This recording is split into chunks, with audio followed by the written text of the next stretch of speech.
When God tests, you have to tell God yes. కాబట్టి సాతాను శోధనలు కలిగించినప్పుడేమో నో అని చెప్పాలి, ప్రభు పరీక్షలు పెడుతున్నప్పుడు ఎస్ సరే ప్రభు అని చెప్పాలి. Whatever it may be, Lord, I will follow you. ప్రభు ఏం జరిగినా పర్లా నిన్ను వెంబడిస్తా, No turning back. వెనక్కి తిరగను.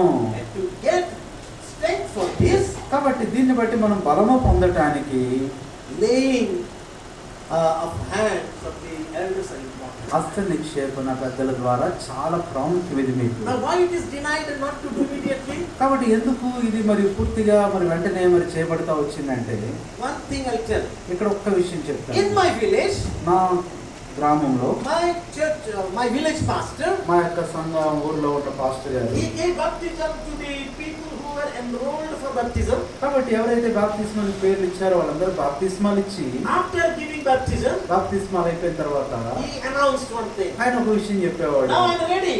నేను సిద్ధంగా ఉన్నాను, The water is ready.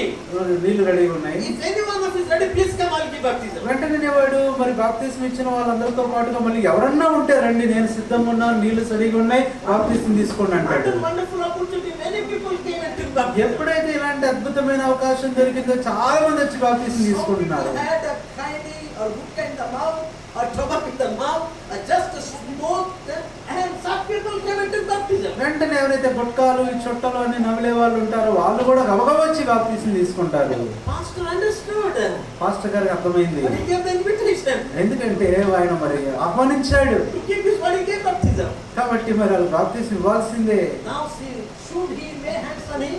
కాబట్టి ఇప్పుడు మరి అలాంటి వాళ్ళ మీద చేతులు ఉంచొచ్చా? They are not spiritual people. వాళ్ళు ఆత్మీయులు కాదే, They are not prepared holy people. వారు పరిశుద్ధంగా మరి సిద్ధపడిన వారు If కాదు. pastor lay his hands, ఇప్పుడే ఒకవేళ అలా తెలిసి కూడా పాస్టర్ గారి చేతులు he is పెడితే sharing their sins. కాబట్టి వారి పాపాల్లో ఇతను పాలుపడైపోతాడు. That's why he should not be hasty to lay his hands. అందుకని ఇక్కడ అంటున్నాడు, త్వరపడి హస్త నిక్షేపణ చేయొద్దు. It's very powerful.